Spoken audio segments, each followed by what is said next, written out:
എന്തു ഇത്? ഏ സോപ്പ് എന്ത് ചെയ്യാന്ന് ഞാൻ ചോദിച്ചത്.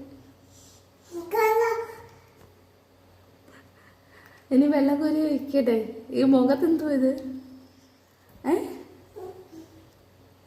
ഈ ഉടുപ്പ്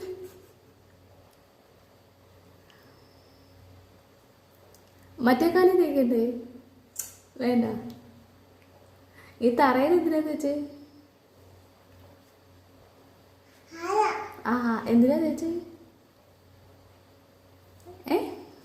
കൈ തേക്കണ്ടേ? തലയിലല്ല, കൈ കൈ കൈ കൈ തേക്കണ്ടേ?